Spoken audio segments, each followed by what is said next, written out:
What's going on, everybody? Eric Lindquist at Stochastic here on the Odd Shopper channel, coming to you with another edition of Lindy's Links, Lights, and Locks NBA. Hit that like button, subscribe button, notification bell goes a long way for me. On this video goes a long way for you. That way you become apprised whenever great content is going live here at our little neck of the YouTube woods. We got some unknowns here for this play-in tournament. We're going to have to talk through some hypotheticals, but I got a lock for you in that last late night hammer that I feel phenomenal. Arugula. A lot of you don't understand what I'm talking about there. Don't worry about it. Don't worry about it. BetMGM, worry about them. Sign up for Odd Shopper down below. I don't really have a whole lot else to add here. It's going to be an awesome Friday of NBA action. Single elimination now at this point. Both teams plan to get into the NBA playoffs. I almost said the finals. That wouldn't be incorrect. Went 3-0 on locks so far. Seems like a good start. One person wanted to get mad at me about the over because Klay Thompson goes 0 for $1 million and that game doesn't go over because he's incompetent, but it is what it is. I'm pretty happy with my performance so far. Let's keep that rolling, friends. Producer Jacob, let's get to the picks. My friends, it is phenomenal to have the NBA play-in tournament, potentially playoffs coming up here very, very shortly. I'm excited for the weekend. I'm going to be in that premium Discord for sure, hanging out on Saturday. I'm going to be betting. I'm going to be sweating.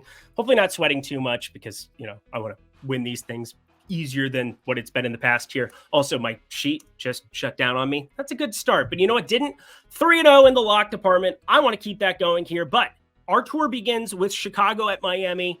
And there are two pieces of injury news that are gigantic in this one. Obviously, Alex Caruso on the Chicago side, and even more obviously, Jimmy Butler on the Miami side. Jimmy Butler going to be out. It was a bad ankle sprain is what the report is for Alex Caruso. They also have Ayo and Andre Drummond listed as questionable. Once again, I think both of them play based on what we saw. But the minutes are really what we wanted to see. Javonte Green stepped into more minutes as a result of that injury to Alex Caruso, who played like a minute or two of that third quarter, didn't look right, got pulled off the court immediately by Donovan. But Miami is really going to struggle here in some capacity. I think DeLon Wright, who surprisingly was in that rotation, not somebody I saw playing a ton of minutes, I think he's got to step into a much more prominent role here. And Duncan Robinson, look out for him starting after playing like not at all last time out. It's such a wild run out. So interesting rotation notes. I think this is the game that's the least appealing between the two, and I kind of want to hurry to Sacramento, New Orleans, because I have tons of interest in that one. But I will at least lean this direction. We just saw Joel Embiid struggle against Bam Adebayo. Bam Adebayo turns into like a just defensive juggernaut this time of year. And, it has a little bit to do with what Spo does. Spo is very, very good at the coaching, but defensively, 97th percentile defender, plus 2.6. We saw that against Embiid. Bam Adebayo did a phenomenal job at keeping him in check. And that makes a lean for Nikola Vucevic look interesting. 17.5 points. I could see this closing 16.5 potentially. This is a low total for a reason. Two of the slowest, most lethargic teams in basketball. We're talking Miami, 29th in pace, 96.7 possessions per 48 minutes. 0.1 higher is the Chicago Bulls at 28, 96.8 possessions per 48 minutes. So not a lot of points available. Vooch should be on the floor a ton. We saw Drummond play more than I was actually expecting, but will say they are going to rip Vooch off the floor, even for a little bit in an elimination game. I think you want to be a little bit tempered on Vooch, but haven't fired that one up yet. The only thing I actually have a bet on is this Miami minus 1.5. Now, this opened at 4.5, got bet down quickly. Sorry, it opened at 4, got bet down quickly to 1.5 in the aftermath of Jimmy Butler news. I still think it's the better team between the two. We saw Jimmy Butler out for stretches, but with Tyler Hero back, and hopefully Duncan Robinson is good enough to go here with that back, obviously maybe just a little bit too quick there up against Philly. So don't really have a whole lot else from this one. In fact, lock, I don't have one. It says none. None. The only thing that I want from this game, Miami minus 1.5. But again, I go lean like lock for these 2 game slates or shorter. It's the way I've always done it because I want to give you more information on it. But I'll give you some information about BetMGM quick. Friends, first bet, safety net up to $1,500. Fantastic opportunity. Get down below in the comment section and fire up BetMGM if you haven't already. If you have DraftKings, if you have FanDuel, makes a great addition. Plus $1,500 back in bonus bets if your first bet you make when you sign up at BetMGM loses. It's only for 21 and over. If you have a gambling problem, please call 1-800-GAMBLER. Back to the picks we go. Yeah. This is the game that I was really looking forward to betting, and I think there are some numbers that are off. It's Sacktown, it's New Orleans, and as if there wasn't enough injury information in the first one, we got officially Official injury information. There we are. Don't know why I'm trying to talk so fast. Malik Monk going to be out for this one as well. Zion Williamson with the hamstring injury. This does not sound good. I hope it's not going to be a long-term thing that affects him for next season, but it's going to definitely change our perception of this rotation. I do think Keon Ellis played fantastic for Sacramento, played awesome. Keegan Murray played awesomer.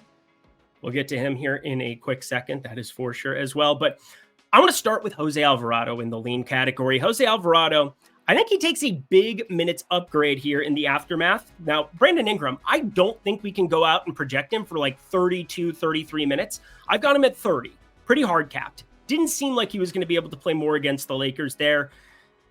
It's just going to be slow for him here. And that makes Herb Jones, Trey Murphy have to play a lot more. But Jose Alvarado, I think, comes along for the ride. They like him defensively. He can go next to CJ McCollum and share the floor. And if Ingram isn't out there in closing time, which was ridiculous last time, I do think CJ McCollum alongside Jose Alvarado for long stretches can work just fine defensively. They don't mind having Alvarado out there. But don't forget about this, too. This isn't in the lean category. Larry Nance, Jonas Valanciunas. I think J-Val has a chance to play even less than what he did last time around.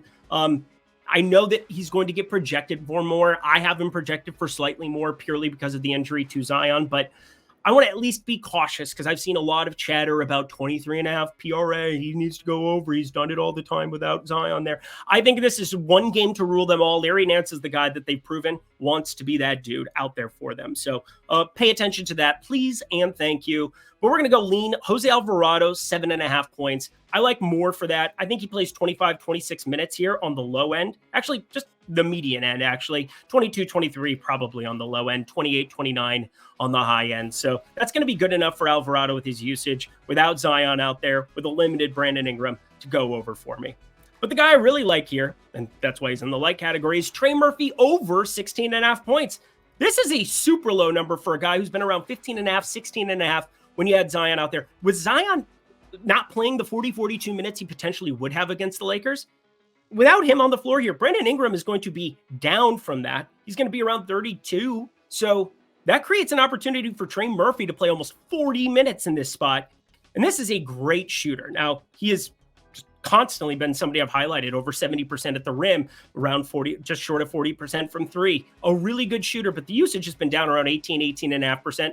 Expect that to come up in a one-game sample size here. As for, this is an opportunity to really jam a love and a like and a lock with Keegan Murray over 18.5 points. Did you watch that game? I watched that game. He's the featured part of what they're going to do. The Sacramento Kings are not going to rip him off the floor at all in an elimination spot. He might play the entire game, 48 minutes. This is very live to happen, and as such, he should not be projected under 20 points, period. End of story. I know he was at 17.5. Now he's at 18.5. I don't give a shit. You lock him. You fire that. You like. Can you tell I really like it? 18.5 points. Lock it. My favorite play of the weekend, bar none.